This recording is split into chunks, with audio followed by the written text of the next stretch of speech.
Ang salita ng Diyos.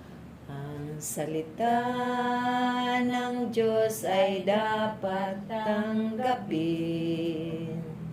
Ang salita ng Diyos ay dapat nasundin. Sa puso't isip, sana'y laging kamtin. Pagkatulong niya sa ating pasanin.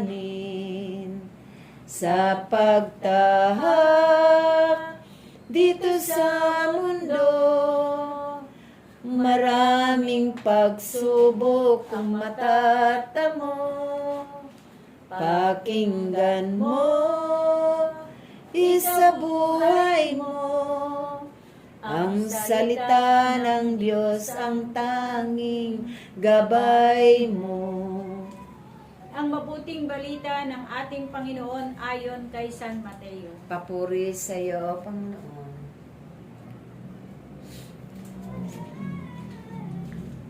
Ang turo tungkol sa paglilimos. Pag-ingatan ninyo na huwag maging pakitang tao lamang ang paggawa ninyo ng mabuti. Kapag ganyan ang ginawa ninyo, wala kayong natatamang gantimpala buhat sa inyong amang nasa langit. Kaya nga, kapag naglilimos ka, huwag mo nang makaingay ito, katulad ng ginagawa ng mga mapag-imbabaw doon sa sinagoga at sa mga lansangan. Ginagawa nila ito upang purihin sila ng mga tao.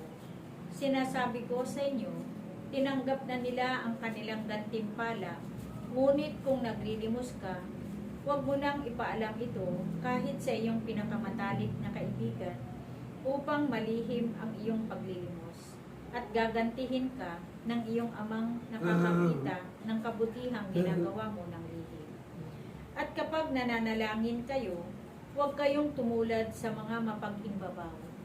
Mahilig silang manalangin ng patayo sa mga sinagoga at sa mga panulukang daan, upang makita ng mga tao. Sinasabi ko sa inyo, tinanggap na nila ang kanilang gantimpala, ngunit kapag mananalangin ka, pumasok ka sa iyong silid at isara mo ang pinto, saka ka manalangin sa iyong amang hindi mo nakikita, at gagantihin ka ng iyong amang nakakikita ng kabutihang ginagawa mo ng lihim. Kapag nag-aayuno kayo, huwag kayong magmukhang malungkot, tulad ng mga mapag-imbabaw. Hindi sila nag-aayos upang malaman ng mga tao na sila'y nag-aayuno. Sinasabi ko sa inyo, tinanggap na nila ang kanilang gantimpala. Kapag ikaw ay nag-aayuno, mag-ayos ka ng buhok at maghilamos, upang huwag mapansin ng mga tao na nag-aayuno ka. Ang iyong amang hindi mo nakikita, ang siyang lamang makakaalam nito. Siya na nakakakita ng kabutihang ginagawa mo ng lihim, ang gaganti sa iyo. Ito ang mabuting balita ng ating kaligtasan. Pinupuri ka namin, Panginoong Heso Kristo.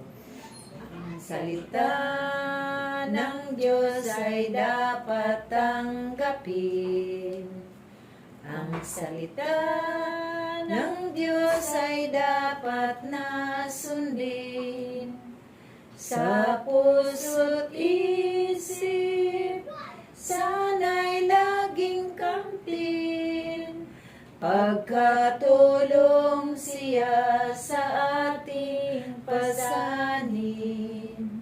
Sa pagtahak dito sa mundo, maraming pagsubok ang matatamo.